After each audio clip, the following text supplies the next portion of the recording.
नमस्कार, आप देख रहे हैं के न्यूज। मैं हूं आपके साथ तनवीर। रुक करते हैं खबरों का और बुलेटिन की शुरुआत करते हैं दिल्ली की खबर से। राजधानी दिल्ली से बड़ी खबर आपको बता रहे हैं। प्रधानमंत्री नरेंद्र मोदी आज पश्चिम बंगाल के दौरे पर हैं, तो कावाखली में चुनावी रैलियों को संबोधित करेंगे पीएम मोदी। दिल्ली से बड़ी खबर आपको बता रहे हैं, जहां प्रधानमंत्री आज पश्चिम बंगाल में चुनाव प्रचार करते नजर आएंगे। बीजेपी प्रत्याशियों के समर्थन में वोट की अपील करेंगे पीएम मोदी।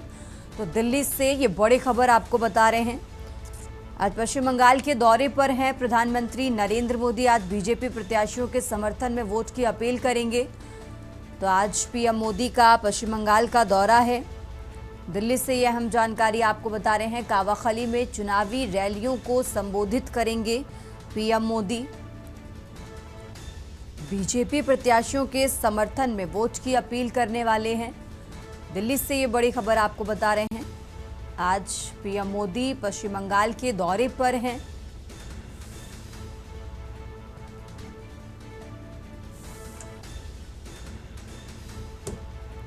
कावाखली में चुनावी रैलियों को संबोधित करेंगे। दिल्ली से ये बड़ी खबर आपको बता रहे हैं। आज पश्चिम बंगाल के दौरे पर हैं प्रधानमंत्री नरेंद्र मोदी। पश्चिम बंगाल में बता दें कि 2 चरणों में विधानसभा चुनाव होने हैं और उससे पहले आज चुनाव प्रचार करते नजर आएंगे पीएम मोदी। बीजेपी प्रत्याशियों के समर्थन में वोट की अपील करने वाले हैं। कावाखली में चुनावी रैलियों को संबोधित करेंगे।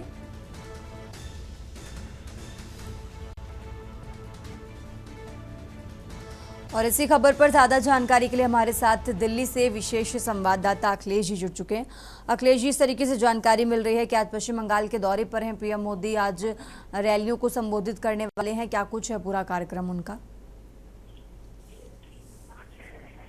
सवाल रिपीट करिएगा, एक बार सवाल सुनाई नहीं दिया। बिल्कुल अखिलेश जी, जिस तरीके से जानकारी मिल रही है कि आज पश्चिम बंगाल के दौरे पर हैं पीएम मोदी, चुनावी रैलियों को संबोधित करने वाले हैं। आज पश्चिम बंगाल की जनता के सामने कौन से मुद्दे उठाने वाले हैं पीएम मोदी? पश्चिम बंगाल के विधानसभा चुनाव में आज प्रधानमंत्री नरेंद्र मोदी दौरे पर रहेंगे। पश्चिम बंगाल में प्रधानमंत्री नरेंद्र मोदी की आज एक चुनावी जनसभा की गई है। वो कावाखाली के क्षेत्र में चुनावी जनसभा को संबोधित करेंगे। भारतीय जनता पार्टी के प्रत्याशियों को जिताने के लिए प्रधानमंत्री पश्चिम बंगाल की जनता से बीजेपी के प्रत्याशियों के लिए वोट देने और उनको जिताने की अपील करेंगे।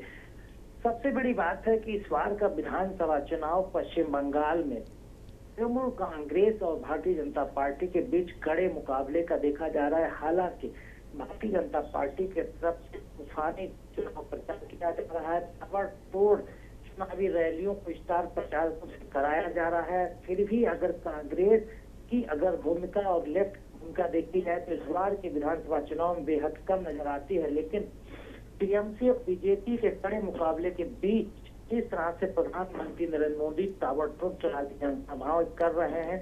प्रधानमंत्री लगातार घुसपैठियों का जिक्र कर रहे हैं। पश्चिम बंगाल में जो बांग्लादेशी घुसते हैं उनका जिक्र कर रहे हैं। मुस्लिम तुष्टीकरण का जिक्र कर रहे हैं। दूसरा सबसे बड़ा ये कहा जा रहा है कि केंद्र की योजनाओं का लाभ पश्चिम बंगाल की जनता का नहीं मिलता है। केंद्र सरकार की जो योजनाएं हैं, जो पैसा वो भेजते हैं, वो पश्चिम बंगाल की सरकार पश्चिम बंगाल बंगालियों तक नहीं पहुंचने देती है। ये तमाम ऐसे मुद्दे हैं जिनको उठाकर प्रधानमंत्री नरेंद्र मोदी आज पश्चिम बंगाल की सरकार को उखाड़ फेंकने और ममता बनर्जी को मुख्यमंत्री पद से हटाने के लिए लगातार जनता से अपील करते हैं। लेकिन इस बार के विधानसभा चुनाव में सबसे खास बात प्रधानमंत्री के चुनाव प्रचार में देखने को मिल रही है कि प्रधानमंत्री नरेंद्र मोदी ममता बनर्जी सीधा अटैक नहीं कर रहे हैं। इस बार प्रत्याशियों के निशाने पर बना रहे हैं, सरकार के भ्रष्टाचार को निशाना पर बना रहे हैं, टीएमसी का नाम देकर उनके नेताओं को निशाने पर ले रहे हैं। लेकिन पर्सनली ममता बनर्जी पर किसी तरह का अटैक करने से प्रधानमंत्री अपने चुनाव प्रचार में पश्चिम बंगाल में बच रहे हैं। ठीक है अखिलेश जी, आप हमारे साथ बने रहिए, हम आगे भी आपसे जानकारी लेते रहेंगे। और ये दिल्ली से खबर आपको बता रहे हैं। आज पश्चिम बंगाल के दौरे पर हैं प्रधानमंत्री नरेंद्र मोदी। आज बीजेपी प्रत्याशियों के समर्थन में वोट की अपील करेंगे। और आगे बढ़ते खबरों में दिल्ली से एक और बड़ी खबर आपको बता रहे हैं। बीजेपी अध्यक्ष नितिन नबीन आज तमिलनाडु के दौरे पर हैं। तो नितिन नबीन आज बीजेपी के लिए चुनाव प्रचार करने वाले हैं। बीजेपी प्रत्याशियों को जिताने के लिए जनता से वोट की अपील करेंगे। बता दें कि सुबह 11 बजे प्रत्याशियों के समर्थन में रोड शो भी करेंगे नितिन नबीन। टीएमबी बैंक से रोड जंक्शन सतूर तक ये रोड शो होने वाला है और इसके बाद शाम को 4 बजे रामनाथापुरम में रैली को संबोधित करेंगे। तो शाम 6 बजे पलायम रोड से दीनामढ़ी टॉकीज तक रोड शो करेंगे। दिल्ली से खबर आपको बता रहे हैं और इसी खबर पर ज्यादा जानकारी के लिए हमारे साथ अखिलेश जी लगातार जुड़े हुए हैं। अखिलेश जी, इस तरीके से जानकारी मिल रही है कि आज तमिलनाडु के दौरे पर हैं बीजेपी अध्यक्ष नितिन नबीन, क्या कुछ है पूरी जानकारी?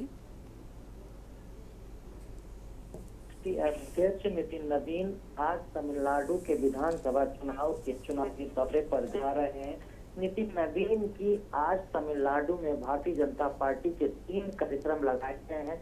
राष्ट्रीय अध्यक्ष बीजेपी नितिन नबीन आज एक चुनावी जनसभा को संबोधित करेंगे और 2 चुनावी रोड शो करेंगे। पहला सबसे बड़ा, जैसे ही 11 बजे तमिलनाडु में पहुंचेंगे तो राष्ट्रीय अध्यक्ष BJP Nitin Nabin road show करेंगे जो टीएमबी बैंक से जनकपुर तक होगा। वहीं दूसरी कार्यक्रम जो भारतीय जनता पार्टी का रखा गया है उसमें नितिन नबीन शाम 6 बजे एक और रोड शो करेंगे और 4 बजे एक रामनाथपुरम में बीजेपी की चुनावी जनसभा को संबोधित करेंगे। तो 3 कार्यक्रमों के साथ कहा जा सकता है कि बीजेपी के राष्ट्रीय अध्यक्ष और बीजेपी के प्रत्याशियों के लिए चुनाव में राष्ट्रीय प्रचारक के तौर पर उतरेंगे। तो स्टार प्रचारक के तौर पर भारतीय जनता पार्टी के प्रत्याशी और गठबंधन के प्रत्याशियों को जिताने के लिए तमिलनाडु की जनता से वोट मांगेंगे। तमिलनाडु की जनता से अपील करेंगे भाजपा और उनके गठबंधन के सहयोगी को प्रत्याशियों को जिताया जाए। लेकिन अगर तमिलनाडु के विधानसभा चुनाव को देखा जाए तो वहां पर डीएमके और एआईडीएमके के बीच का मुकाबला है। भारतीय जनता पार्टी उस कड़े मुकाबले में नहीं है, लेकिन त्रिकोणीय मुकाबला बनाने में पूरी तरह से भाजपा लगी हुई। किसी तरह से तमिलनाडु विधानसभा का चुनाव त्रिकोणीय हो, भारतीय जनता पार्टी के प्रत्याशियों को फायदा मिले, ज्यादा से ज्यादा वोट मिले और जीते, इसके लिए भारतीय जनता पार्टी के स्टार प्रचारक लगातार तूफानी चुनाव और चुनावी जनसभाओं को कर रहे हैं, रोड शो कर रहे हैं। लेकिन देखना होगा क्या तमिलनाडु के विधानसभा चुनाव में डीएमके और एआईडीएमके के बीच भारतीय जनता पार्टी कड़े मुकाबले में अपने को पहुंचा सकती है और सीटों की संख्या कितनी जीत चाहती है कि वहां के विधानसभा चुनाव इस बार उसकी अहम भूमिका हो सके। तन्वी, ठीक है अखिलेश जी, आप हमारे साथ बने रहिए, हम आगे भी आपसे जानकारी लेते रहेंगे। और ये दिल्ली से खबर आपको बता रहे हैं, आज तमिलनाडु के दौरे पर हैं बीजेपी अध्यक्ष नितिन नबीन। आज बीजेपी प्रत्याशियों के समर्थन में रोड शो करेंगे, चुनाव प्रचार करते नजर आएंगे।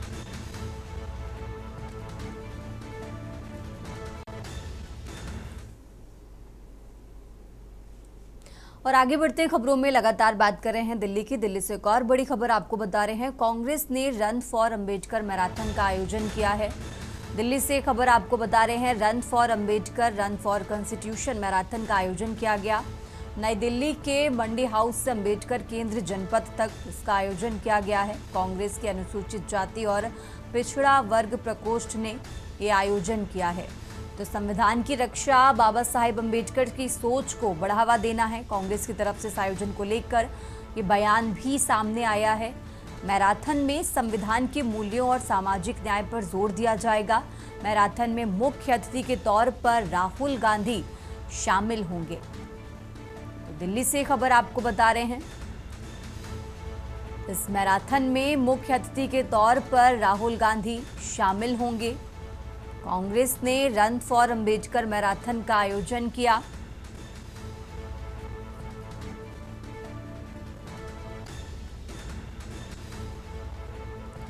और इसी खबर पर ज्यादा जानकारी के लिए हमारे साथ अखिलेश जी लगातार जुड़े हुए हैं। अखिलेश जी, इस तरीके से जानकारी मिल रही है कि कांग्रेस पार्टी की तरफ से रन फॉर अंबेडकर मैराथन का आयोजन किया गया है। मुख्य अतिथि के तौर पर राहुल गांधी इसमें शामिल होंगे। क्या कुछ है पूरा अपडेट इस कार्यक्रम से जुड़ा?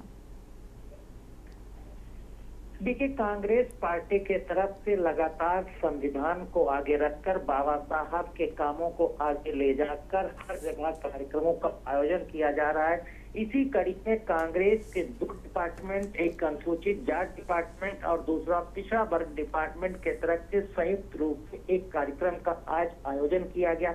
ये कार्यक्रम करीब सुबह 7 बजे आयोजित किया गया। इसमें इस कार्यक्रम को run for constitution, run for Ambedkar नाम दिया गया, जिसमें भारी संख्या में कांग्रेस के कार्यकर्ता, पदाधिकारी और युवा इसमें शामिल हुए, जिसका आयोजन दिल्ली के मंडी हाउस से शुरू हुआ और कांग्रेस के और अम्बेडकर इंटरनेशनल सेंटर पर जाके समाप्त हुआ। इसमें राहुल गांधी ने रन फॉर मैराथन में run for Ambedkar, run for constitution के लिए झंडी दिखाकर रवाना किया और राहुल गांधी खुद इसमें शामिल होकर दौड़ते नजर आए। और इसको शुरू होने से पहले राहुल गांधी ने युवाओं को, वहां पर कांग्रेस कार्यकर्ताओं को, एससी और ओबीसी डिपार्टमेंट के पदाधिकारियों को संबोधित करते हुए कहा कि run for marathon, run for constitution, run for Ambedkar कार्यक्रम का सीधा उद्देश्य है कि संविधान में जो लोकतंत्र और अधिकार की व्याख्या की गई है वो सबको एक समान रूप से मिल सके। अम्बेडकर ने जो संविधान में दिया है, बाबा साहब ने जो संविधान में लिया है, उनके उद्देश्यों को हम लोगों को आगे ले जाकर सबको समानता के साथ खड़ा करना है, उनके अधिकारों को दिलाना है, लोकतंत्र को बचाना है। इसको संदेश देने के लिए इस run for constitution, run for Ambedkar का आयोजन किया गया, जिसमें भारी संख्या में कार्यकर्ता और वहाँ के नवयुवक लोग शामिल हुए, जिसका आयोजन मंडी हाउस इंटरनेशनल अम्बेडकर सेंटर तक किया गया। ठीक है अखिलेश जी, बहुत बहुत शुक्रिया आपका तमाम जानकारी के लिए। और ये दिल्ली से खबर आपको बता रहे हैं, जहां कांग्रेस पार्टी की तरफ से रन फॉर अम्बेडकर मैराथन का आयोजन किया गया है और इस कार्यक्रम में मुख्य अतिथि के तौर पर राहुल गांधी शामिल होंगे।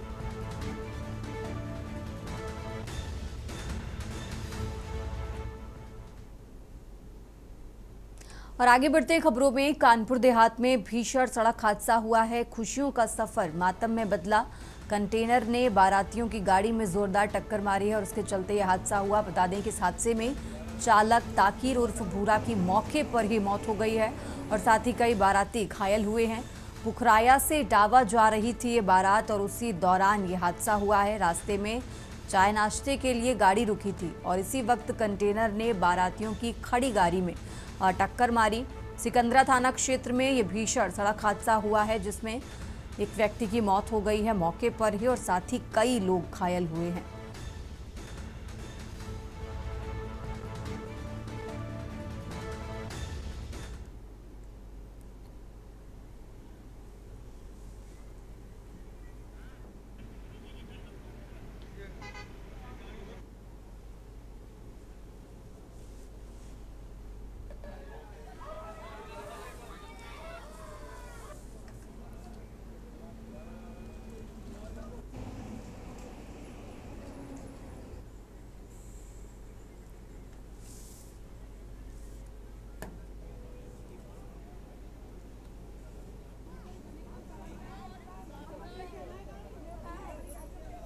पुखराया अरौली से जा रही थी इटावा। अच्छा, क्या घटना हुई, कहाँ पे? ये घटना हुई अपने सूर्या पेट्रोल पंप के सामने।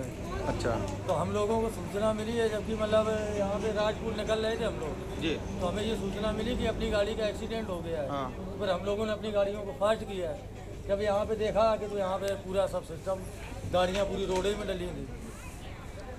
कितने गाड़ी लोग? वाले का कोई पता नहीं चला, गाड़ी वाला तो मार के चला गया। घटना सिकंदरा हाईवे भी हुई। अच्छा, कहाँ जा रहे थे आप? वो भी पुखनाया से इटावा। अच्छा, किससे हुई घटना? इससे हुई है, वो कंटेनर सामने खड़ा थी। अच्छा, कितने लोग थे गाड़ी में? गाड़ी में क्या कहते हैं, ऐसी 7-8 लोग थे, 3-4 गाड़ी में, 3-4 गाड़ियाँ साथ में है ना। अच्छा, सब गाड़ियाँ साथ में, ये गाड़ी है, ये गाड़ी है, एक गाड़ी उधर खड़ी है, सभी गाड़ियों का एक साथ हुआ है? एक साथ हुआ है। और अब खबर सीतापुर से है, जहां सीतापुर में पिता पुत्र पर बदमाशों ने गोलियां चलाई हैं। घर में सो रहे पिता पुत्र पर बदमाशों ने गोली मारी। 3 वर्षीय मासूम समेत पिता गंभीर रूप से घायल हो गए हैं। रात में करीब 3 बजे फायरिंग से गांव में दहशत फैली। हमलावरों ने पहले बिजली का केबल काटा।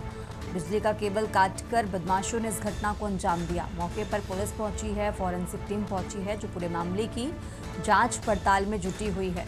सदरपुर थाना क्षेत्र के तुरनी गांव की घटना आपको बता रहे हैं। सीतापुर से खबर आपको बता रहे हैं, जहां फिलहाल पुलिस इस पूरे मामले की जांच पड़ताल में जुटी हुई है।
और अब खबर जबलपुर से है, जहां अधिवक्ता ने सिपाही पर मारपीट का आरोप लगाया है। मदन महल पुलिस में पदस्थ आरक्षक पर आरोप लगाया है। अधिवक्ता साथियों के साथ पहुंचा सिविल लाइन थाने। लगभग 3 घंटे के बाद थाने में मामला दर्ज हुआ है। सीसीटीवी में कैद हुई मारपीट की घटना। जबलपुर से खबर आपको बता रहे हैं। लगभग 3 घंटे के बाद थाने में मामला दर्ज हुआ। जबलपुर से खबर आपको बता रहे हैं। मदन महल पुलिस में पदस्थ आरक्षक पर आरोप लगाया।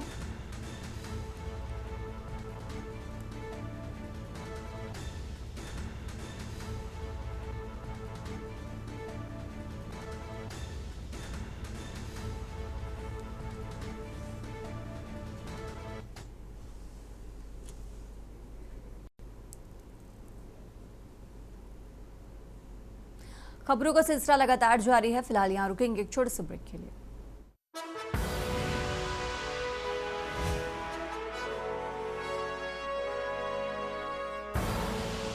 आप देख रहे हैं के न्यूज, खबरों का सारथी।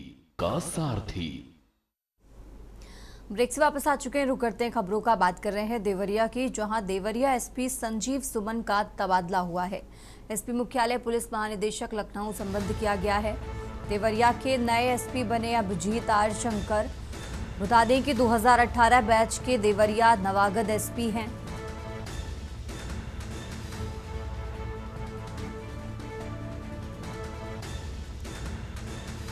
– 2018 बैच के अधिकारी हैं। बता दें कि देवरिया एसपी संजीव सुमन का तबादला हुआ। एसपी मुख्यालय पुलिस महानिदेशक लखनऊ संबद्ध किया गया।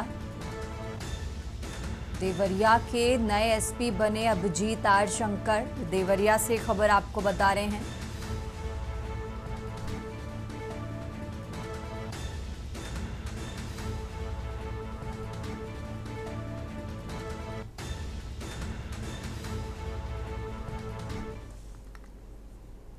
और आगे बढ़ते खबरों में, देवरिया में बड़ा प्रशासनिक फेरबदल हुआ है। डीएम दिव्या मित्तल का अहम फैसला सामने आया है, जहां 2 उप जिलाधिकारियों का स्थानांतरण हुआ। हरिशंकर लाल बने बरहज एसडीएम और इसी के साथ आपको बता दें अवधेश निगम को मिला रुद्रपुर का प्रभार। तो तत्काल कार्यभार ग्रहण करने के निर्देश भी जारी किए गए हैं। प्रशासनिक कार्यों में तेजी लाने से जिले में व्यवस्था सुधारने की कोशिश की गई है और इसी के चलते ये तबादले किए गए हैं।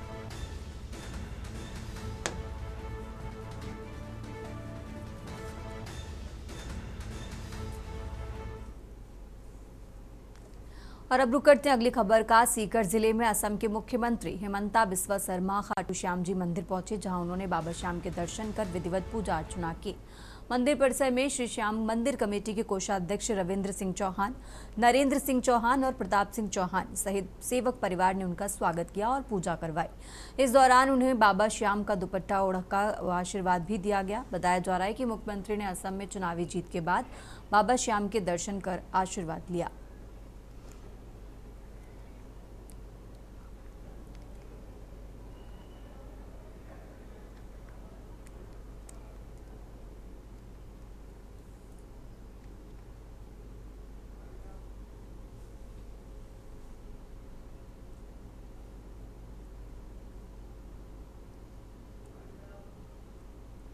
इस बुलेटिन में फिलहाल इतना ही। आप देखते रहिए के न्यूज़ इंडिया।